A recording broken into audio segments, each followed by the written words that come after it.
छाप तिलक सब छीनी रे मुँह से नैना मिलाए के, छाप तिलक सब छीनी रे मुँह से नैना मिलाए के, नैना मिला के मुँह से नैना मिलाए के, छाप तिलक सब छीनी रे मुँह से नैना मिलाए के, हरी हरी चूड़िया गोरी गोरी बहिया, हरी हरी चूड़िया गोरी गोरी बहिया, बहिया पकड़ हर ली रे मुँह से नैना मिलाए के, बहिया पकड़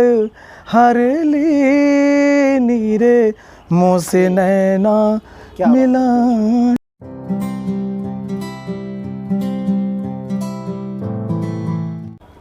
दिल की तरफ शकील तवज्जो ज़रूर हो, ये घर अगर उजड़ गया तो बसाया न जाएगा। इसी तरीके से कई हीरो ने हमारे बदायूं की धरती से जन्म लिया और आज भी ले रहे हैं। वो चमक रहे हैं, दमक रहे हैं, वो मिसाल भी हैं, वो मिसाइल भी हैं। तो उसी बदायूं की धरती से जन्मे हमारे सूफ़ी एजाज साहब की हम बात करते हैं और सुनते हैं उन्हीं की कहानी और उन्हीं की ज़ुबानी। तो सर हम चाहते हैं सबसे पहले आप अपने बारे में ऑडियंस को बताइए। मेरा नाम एजाज साबरी, और अब शायद चेंज कर दिया है, सूफ़ी एजाज साबरी हो गया है। ओह माय गॉड जी। तो सूफ़ी क्यों लगाया आपने? वैसे सूफ़ी इसलिए लगाया है हमने क्योंकि जो प्रोग्राम होते हैं हमारे कव्वाली के, वो सूफ़ी प्रोग्राम ज़्यादा होते हैं, इसलिए अपने नाम के साथ सूफ़ी लगाया है। तो आप प्रोग्राम्स ज़्यादातर हमारे सूफियाना प्रोग्राम होते हैं, जैसे कि सर? जैसे कि हज़रत अमीर खुसरो के कलाम होते हैं उसमें। अच्छा। ज़्यादातर अमीर खुसरो के भी कलाम पढ़ते हैं, और हमारे वज़रिन के बहुत मशहूर शायर हैं जनाब हाजी शौक़ वज़रिनवी साहब, उनके भी कलाम ज़्यादा से ज़्यादा पढ़ते हैं। क्या बात है। उस्ताद इफ्तिखार हुसैन खान साहब वो मेरे परम पूजनीय गुरुजी हैं, मेरे उस्ताद हैं। मैंने ये उस्ताद इफ्तिखार हुसैन खान साहब से सीखा है। क्या बात है। तो आप ये क्यों सीखना चाहते थे? क्या सच में आपको अंदर से ये फीलिंग आई कि मैं इसमें ही आगे बढ़ूं? जी जी, मैंने इसलिए सीखा क्योंकि संगीत एक ऐसी चीज़ है जिसको अगर कोई राग अगर गुनगुना दिया जाए तो पेड़ पे बैठी चिड़ियाँ जो होती हैं वो भी आ जाती हैं। क्या बात है, बिल्कुल ज़बरदस्त। और इसका असर जो है जानवरों पे भी होता है, तो फिर इंसान कौन सी बड़ी बात है, इंसानों पे भी होता है इसका असर। सर आपकी ज़िंदगी में क्वालिफ़िकेशन क्या रही सर आपकी? वैसे ज़्यादा नहीं रही, लेकिन इंटर तक। ऐसा क्यों? हाँ। सर आपने इंटर तक ही क्यों पढ़ाई? वो इसलिए की थी कि नाम है, क्योंकि हमारे वालिद साहब जो थे वो ये कहते थे कि नाम है तुम काम करो, काम सीखो, क्या ज़्यादा पढ़ाई करने से कुछ नहीं हासिल होता, इसलिए आप काम करो ना। मैंने कि मुझे पढ़ाई करनी है, लेकिन कुछ मजबूरी घर की ऐसी थी, मैं पढ़ाई नहीं कर सका, क्वालिफ़िकेशन नहीं कर सका, इसलिए मैंने वहीं छोड़ दी थी। तो मुंबई, जैसा कि आप बहुत ज़्यादा ट्रैवल कर रहे हैं, तो मुंबई में इस समय आप अपना कौन सा रोल अदा कर रहे हैं? सूफ़ी का रोल अदा कर रहे हैं या कहीं ना कहीं जॉब कर रहे हैं वहाँ पर, या काम? नहीं, मैं तो सूफ़ी का रोल अदा कर रहा हूँ। अच्छा, मुंबई में? जी जी। तो मुंबई ही क्यों? आप बरेली भी जा सकते थे, दिल्ली भी जा सकते थे। मुंबई इसलिए कि नाम है क्योंकि वहाँ पर बहुत बड़ा प्लेटफार्म है, बॉलीवुड के बहुत सारे सिंगर हैं, और वहाँ पर मेरे उस्ताद ग़ुलाम मुस्तफ़ा खान साहब, अल्लाह उनको जन्नत नसीब करे, क्योंकि उनके शागिर्दों में से ए आर रहमान साहब हैं, संगीतकार बहुत बड़े, और सोनू निगम हैं, हरिहरन साहब हैं, लता मंगेशकर हैं, आशा भोसले जी हैं। क्या बात है। तो मैंने ये सोचा कि वहाँ से मुझे यहाँ से प्लेटफॉर्म मिलेगा आगे के लिए। तो सर वैसे हम ये जानना चाहते हैं कि जैसे कि आप मुंबई जैसे बहुत बड़े शहर में हैं, जी जी, जो हादसों का भी शहर कहलाता है, जी जी, तो कहीं ना कहीं अपॉर्चुनिटीज़ का भी शहर कहलाता है, जहाँ पर बच्चों को अपॉर्चुनिटीज़ मिलती है। तो आपको किन किन लोगों से मुलाकात मिली वहाँ पर? इतने लोगों से मुलाकात की होगी आपने जब इस लाइन में? जी, मैं जानना चाहता हूँ। मेरी बहुत सारे सिंगर से मुलाकात हुई, जैसे कि रहमान भाई से भी हुई थी। अच्छा। और हरिहरन साहब से भी हुई थी, गज़लों के बहुत बड़े सिंगर हैं और वो भी हमारे उस्ताद के ही शागिर्द हैं। और सोनू निगम साहब से भी हुई थी। क्या बात है, ग्रेट। तो सर इतने लोगों से मुलाकात भी कर रहा है और अपना जो सूफियाना कैरियर है जी। वो आप मुंबई में अदा कर रहा है, तो मैं ये जानना चाहता हूँ कि आप फ्यूचर में अपने आप को किस स्टैंड पॉइंट पे देखना चाहते हैं, सूफी के तौर पे या कहीं ना कहीं एक बिजनेसमैन के तौर पे या कहीं ना कहीं जॉब सीकर के तौर पे? नहीं, मुझे सिर्फ सूफी के तौर पे गिना मैं। ऐसा क्यों सर, ऐसा क्या है? ये मेरे दिल की भावना है, शुरू से ही रही? शुरू से ही रही है। मेरे ये दिल की भावना है कि मैं सूफी एक बहुत बड़ा सिंगर बनूं, फिल्म इंडस्ट्रीज में मेरा गाने हों, मेरी ये भावना शुरू से ही रही है। क्या करना है वैसे अपनी लाइफ में, अगर हम जानना चाहें कि आप राइटर भी होंगे? बिल्कुल डेफिनेटली, जब आप इस तरीके से अपने आप को आगे बढ़ाने की कोशिश कर रहे हैं। राइटर चीज़ एक अलग है, क्योंकि वो सिंगर से अलग हटके होते हैं। राइटर का काम होता है अपना स्क्रिप्ट लिखना या गज़ल लिखना या गाना लिखना, कुछ भी लिखना कि नाम है, तो वो सिंगरों को देना। बाकी जो है तराशने का काम सिंगर का होता है। तो इसके अलावा सर आप क्या क्या कर रहे हैं अपनी लाइफ में?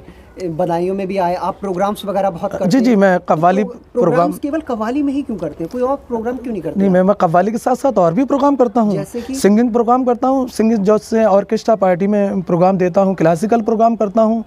तो कोई टीचिंग वगैरह देते हैं क्या आप? जी। तो अगर हमारे जो वीडियो में देख रहे हैं युवा युवती जो भी अगर बधाइयों से बिलोंग करते हैं, अगर वो आपके पास आना चाहे तो वो कैसे अप्रोच करेंगे आपके पास? आपके मेरे पास है जी, अगर टीचिंग के लिए? टीचिंग के लिए तो मेरे उस्ताद का नाम है, यहाँ पर इंस्टीट्यूट खुला है। अच्छा। हाँ, वहाँ सीख सकते हैं कि नाम है बधाइयों के अंदर। उस्ताद निसार हुसैन खान साहब का जो आवाज़ मकान है, वहीं पर वो सिखाते हैं कि नाम है। अच्छा, बच्चों के लिए सिखाते हैं? ये फ्री ऑफ कॉस्ट है क्या?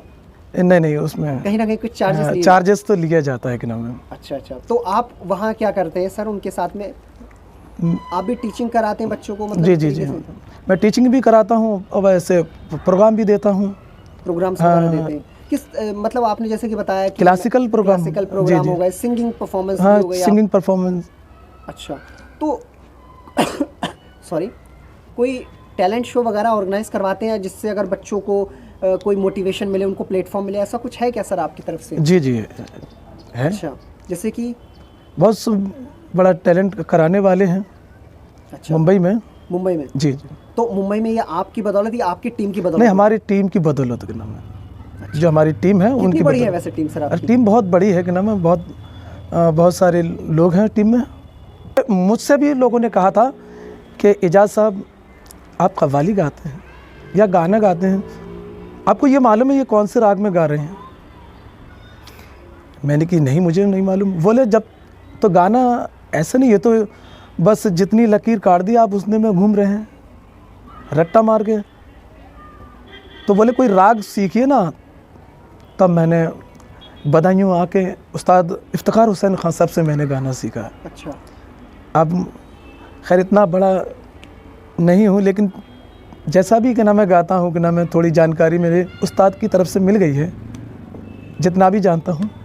तो जब आपने अभी मुझे बताया था कि एक चीज़ कि आपने 12th के बाद पढ़ाई छोड़ दी, जी, उसके बाद में कोई काम भी नहीं कर रहे हैं आप, है ना? जी, काम पहले किया था, काम मैंने पहले किया था, लेकिन अब छोड़ दिया। अब छोड़ दिया मैंने। तो इनकम ऑफ सोर्स क्या है वैसे सर सा आपका? हमारा तो बस प्रोग्राम जो होते हैं हमारे, कभी 25,000 का 50 ऐसे इस तरीके से हमें प्रोग्राम होते हैं हमारे। अच्छा, आपके इस तरीके से प्रोग्राम्स होते हैं? जी। अगर जैसे कि कोई शादी वगैरह में बुलाना चाहे आपको तो बुला सकता है? जी, आप वहाँ भी? हाँ, बिल्कुल। तो पूरी टीम के साथ में? पूरी टीम के साथ में नाम है, सारे लोग। क्या चीज़ होती है सर वैसे टीम में? एक तो बैंजू होता है। अच्छा। और तबला होता है, ढोलक होती है, कीबोर्ड होता है, और कोरस वाले होते हैं, और बैकग्राउंड में गिटार ले लिया जाता है। तो आपका इनकम ऑफ जो सोर्स है वो आप इवेंट्स को कराकर या इवेंट्स कर उससे अर्न करते हैं? जी। तो क्या ये इतना अर्न हो जाता है? क्योंकि लॉकडाउन में तो बिल्कुल ही बंद हो गए थे सारी चीज़ें, तब आपने कैसे सर्वाइव करा था सर? बस देखिए, व तो इज़्ज़ु मन तशा व तो ज़िल्लु मन तशा, इन्नल्लाह यर्ज़ुक़ु मन यशाअ बिग़ैरि हिसाब। वो देने वाला है कि नाम है। मैं एक शेर कह दूं कि नाम है? बिल्कुल ज़रूर सर। वो हवाओं में वार करता है, जाने किसका शिकार करता है, तू बता तेरा क्या इरादा है, सब तो परवरदिगार करता है। क्या बात है। सब कुछ जो भी करता है परवरदिगार करता है। वो जब कीड़ों को क्या नाम है ग़िज़ा दे सकता है तो हमारी नहीं दे सकता। वो कहीं ना कहीं गैब से मदद फरमा देता है हमारी। बिल्कुल बिल्कुल। तो जैसा कि आपने ये बताया इतना सब कुछ, आप तो काफ़ी एक्सपीरियंस किया होगा मुंबई में आपने जाकर। तो जो नौजवान है अगर वो मुंबई जाना चाहते हैं, कहीं ना कहीं वो क्या गलती करते हैं कि मुंबई जाना चाहते हैं तो वो मदर फादर को नहीं बताते, वो एकदम से कदम एट रैंडम चले जाते हैं, जिसकी वजह से माँ बापों को भी बहुत चीज़ें झेलनी पड़ती हैं। तो कभी ऐसा होता है कि माँ बाप को बताकर जाते हैं, माँ बाप कहते हैं कि हाँ ठीक है चले जाओ, उसके बाद वहाँ जाकर वो गलत ऐबों में पड़ जाते हैं। तो इसके लिए आपके पास में क्या मैसेज है सर, अगर मुंबई अगर जा रहे हैं, क्योंकि आपको मुंबई देखा है, आपने मुंबई की बहुत चीज़ों को सफ़र किया है, एक्सपीरियंस लिया है, तो प्लीज़ उस एक्सपीरियंस के मुताबिक बोलिए सर प्लीज़। जी मैं तो यही कहना चाहता हूँ कि अगर अपने वतन से जब हम जाएं कहीं पे भी तो अपने सबसे पहले अपने माँ बाप को बता कर जाना चाहिए। उनकी इजाज़त के बगैर कहीं नहीं जाना चाहिए। अगर माँ बाप इजाज़त ना दे तब तो नहीं जाना चाहता है, नहीं, माँ बाप से इजाज़त ले लेना चाहिए। और जब बच्चा चला जाता है बगैर इजाज़त के तो गलत काम करता ही है। बहुत कम बच्चे होते हैं ऐसे जो कि गलत काम में नहीं जाते हैं ना, बहुत से ज़्यादातर गलत काम में पहुँचते हैं। वो ऐसा क्यों है सर, बच्चे गलत काम में? वहाँ देखिए कि नाम है जैसे सोबत होती है तो सोबत का असर आता है कि नाम है। बिल्कुल ठीक कहा। तो सोबत का असर कहाँ आ जाएगा? तो वहाँ की सोबत ही ऐसी है। सोबत ही ऐसी है कि नाम है। लेकिन ये अपने ऊपर डिपेंड करता है कि नाम है हमें किस तरीके से रहना है इस मुंबई के अंदर। सर मुंबई में आप कब से हैं वैसे? मुंबई में 2002 से हूँ मैं। 2002 से आप मुंबई में ही हैं लगातार? नहीं, मैं अपने वतन में भी आया था। अच्छा, मुंबई में वैसे क्यों इतना जुड़ाव है आपका सर?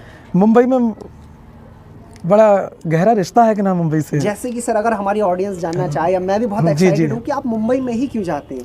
मुंबई में कि नाम अच्छा लगता है कि नाम वहाँ का पुरफिज़ा मंजर बना देता है दीवाना। क्या बात है। तो वहाँ की आबो हवा बहुत अच्छी लगती है और बहुत अच्छा लगता है वहाँ पर। और मुंबई में मेरी ननसाल भी है। क्या बात है, ग्रेट। इसलिए मुंबई में किस साइड में है सर? ये मीरा रोड में है। अच्छा जी।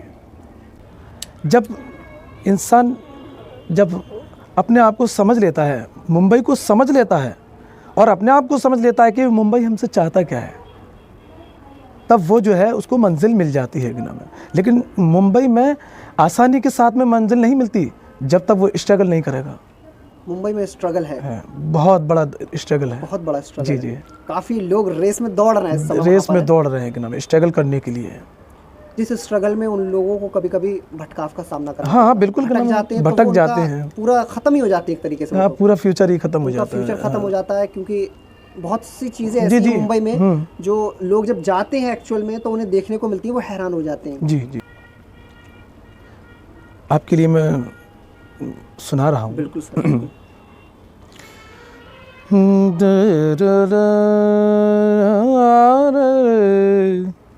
आओगे जब तुम साजना, आओगे जब तुम साजना, आंगना फूल खिलेंगे, आओगे जब तुम साजना, आंगना फूल खिलेंगे, बरसेगा सावन, बरसेगा सावन, झूम झूम के, दो दिल ऐसे मिलेंगे, आओगे जब तुम साजना, अंगना फूल खिलेंगे। क्या बात है। चंदा को ताकूं रातों में, है जिंदगी मेरे हाथों में, चंदा को ताकूं रातों में, है जिंदगी तेरे हाथों में, सपनों का जहां होगा खिला खिला, बरसेगा सावन, बरसेगा सावन, झूम झूम के दो दिल ऐसे मिलेंगे, आओगे जब तुम साजना, अंगना फूल खिलेंगे। क्या बात है सर, थैंक शुक्रिया यू सो शुक्रिया। मच। तो इसी आशा के साथ में चलते हैं कि एक नई मुलाकात नए जोश के साथ में जिस तरीके से हमारे सर ने करी, आप सभी लोगों को वो बताने की कोशिश करी जो एक्चुअल में सोसाइटी के लिए सबसे ज़्यादा ज़रूरी था। सर हमारा क्या है, हमने एक ऐसी इनिशिएटिव स्टार्ट करी जिसमें कॉमन मैन से लेकर वीआईपी तक सबको कवर करेंगे, लेकिन सिर्फ उन लोगों को कवर करेंगे जो हमारे चैनल पर प्यार बरसाना चाहते हैं, जो हमारे चैनल के थ्रू कुछ सोसाइटी को देना चाहते हैं, ना कि ये कि कुछ लेना चाहें, बल्कि सोसाइटी से लेने का मतलब ये है कि अपना प्रचार करवाना। प्रचार करवा सकते हैं लेकिन किसी को बुरा कहलवा के नहीं। तो इसी आशा के साथ में चलते हैं कि जल्दी मुलाकात होगी मिशन परिवर्तन पर आप सभी लोगों की, और सर से एक बार फिर से मुलाकात होगी, लेकिन पूरी टीम के साथ में, पूरी टीम के साथ, और पूरी टीम के साथ में पूरे भर के क्वेश्चन पूछे जाएंगे।